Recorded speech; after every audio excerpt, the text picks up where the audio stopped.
नमस्कार, मैं कविता उनियाल। आप देख रहे हैं मीडिया टुडे टीवी। खिसियाई बिल्ली खंबा नोचे।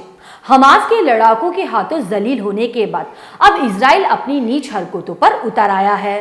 इजरायली सेना गाजा के रिहायशी इलाकों में बमबारी कर रही है, जिसमें 20 बच्चों समेत 400 लोगों की मौत हो गई। इजरायली एयरफोर्स द्वारा गाजा पर किए गए हमलों में अब तक 400 लोगों की मौत हो चुकी है, जबकि इजराइल में भी तकरीबन 300 लोग मारे जा चुके हैं। इजराइल की तरफ से किए गए इस बर्बरतापूर्वक कार्रवाई के जवाब में लेबनान का इस्लामिक संगठन हिजबुल्लाह भी कूद गया है। हिजबुल्लाह ने इजराइल पर रॉकेट बरसाने शुरू कर दिए हैं। एक तरफ जहां अमेरिका इजराइल के समर्थन में खुलकर आगे आया, तो वहीं ईरान और इराक हमास के साथ खड़े नजर आ रहे हैं। पूरा मामला मैं आपको विस्तार से बताऊंगी। इजराइल की वायुसेना ने गाजा में लड़ाकू विमानों से बम बरसाकर खान यूनिस में अल अमीन मोहम्मद मस्जिद को शहीद कर दिया।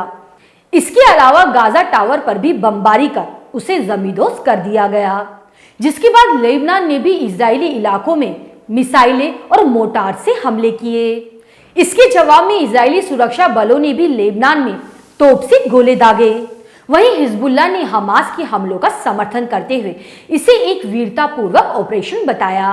हिजबुल्लाह ने कहा है कि यह हमला इजराइल के साथ दोस्ती करने वाले अरब देशों के लिए एक संदेश है। हिजबुल्लाह ने एक बयान जारी कर कहा कि वे लगातार हमास के साथ संपर्क में हैं। हिजबुल्लाह के अलावा ईरान और कतर ने भी हमास द्वारा इजराइल पर किए गए हमलों का समर्थन करते हुए कहा है कि ये हमले फलस्तीनियों के बढ़ते आत्मविश्वास का नतीजा है। ईरान ने सीधे तौर पर हमास के हमलों का समर्थन किया। ईरान के सुप्रीम लीडर की सलाहकार ने कहा है कि ईरान हमास द्वारा इजराइल पर किए गए हमलों का समर्थन करता है। उन्होंने कहा है कि हम फलस्तीनी लड़ाकों को बधाई देते हैं। हम फलस्तीन और यरूशलेम की आज़ादी तक फलस्तीनी लड़ाकों के साथ खड़े रहेंगे।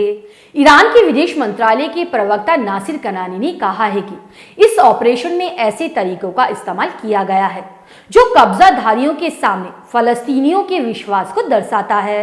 इसके अलावा ईरान सरकार के प्रवक्ता ने कहा है कि इजराइल पहले से ज्यादा असुरक्षित है और पहल फलस्तीनी युवाओं के हाथों में है। नासिर कनानी ने अल-अक्सा तूफान ऑपरेशन को फलस्तीन की पीड़ित जनता का अधिकार बताया।